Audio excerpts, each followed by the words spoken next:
Good morning. This is Monday with Friday, preparing you for a better week ahead. Please, won't you take a moment to like and share this video? That's how it gets wider viewership. And if you like my messages, then you'd certainly want me to go viral. Thank you.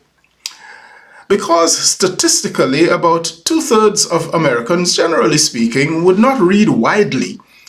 Consequently, they do not know their Constitution or their American history.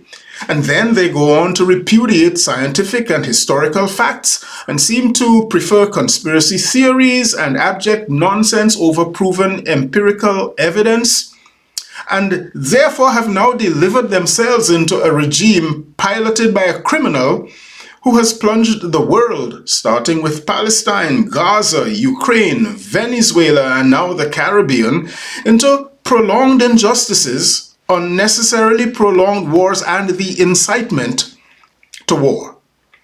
My first episode of Monday with Friday was in the middle of the COVID lockdowns back in 2020 during the first term of the man who currently occupies the American People's House that he has now vandalized.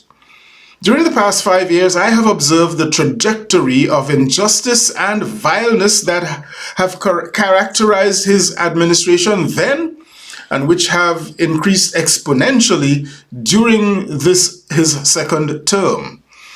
Due to my strenuous aversion to and denunciation of his iniquitous character and conduct, I have lost friends and relatives. One accused me of my inordinate criticisms of him day after day. Another, when I called Kamala Harris's name as a presidential candidate for the last general elections and simply referred to this man as the other candidate, that person took me to task for not even giving him the honor of calling his name. One person wondered why I, an immigrant, would leave the Caribbean to come get mixed up in the struggle for minorities, especially black people, here in America. That person is a Jamaican who has no problem celebrating Marcus Garvey during this National Heroes Month in Jamaica. Garvey, who did the same thing that I am doing, but to a much more significant degree. I am no Garvey. A couple of Trinidadians who tried to get me to leave that man aside and speak more about the gospel, please, may want to pause now and ask if they think Kamala Harris would be blowing Venezuelan and Trinidadian human beings on boats to smithereens in the Caribbean Sea and in the Gulf of Paria. But back to my lament that perhaps 2/3 of Americans don't know or don't care about history, at least not enough to have informed them about how to vote during elections. I wonder how many Americans know that the Declaration of Independence included 27 grievances against King George III. I suspect that even fewer of those who do know what those grievances are. The people who have been joining No Kings rallies across America might want to notice many similarities between King George's vile, iniquitous, and oppressive policies and the ones being foisted upon Americans today. An artificial intelligence overview of the 27 complaints authored by Thomas Jefferson categorizes them according to themes. I shall use 4 of those 9 categories and create 2 more of my own to show the uncanny similarities between the man who was king of America in 1775 and the man nobody wants to be king in America in 2025. I have time left today only to name the categories, and next week, all being well, I shall dive into the actual grievances to show their very dangerous parallels and perhaps even replicas today. Number 1, King George executed taxation without representation, and it is being done today by the White House vandal. 2, King George flagrantly broke multiple laws with impunity, thereby making himself above the law.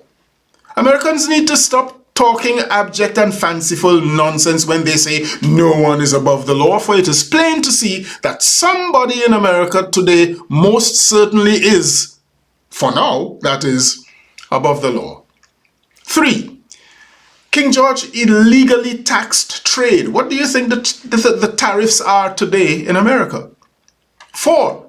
King George waged war against his own people.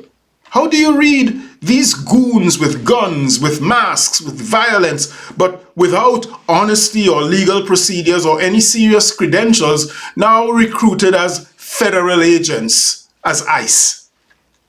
5. King George oppressed his subjects with impunity. Americans, not to mention Ukrainians, Palestinians, and now Venezuelans and Trinidadians, are under a wave of oppression.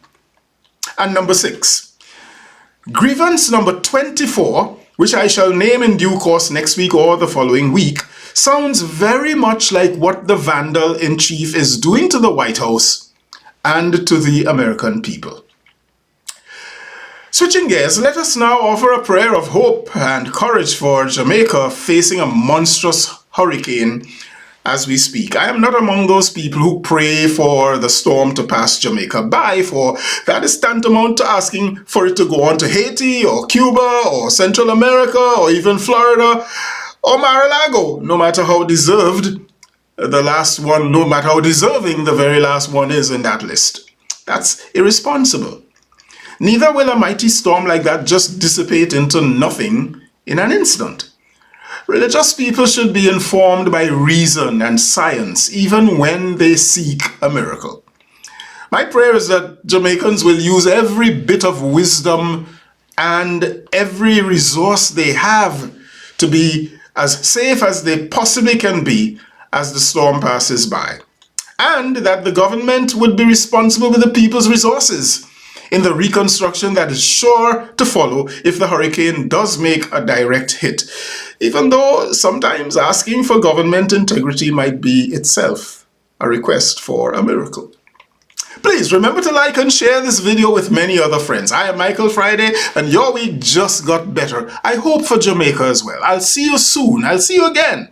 Happy Monday, all the way to Friday.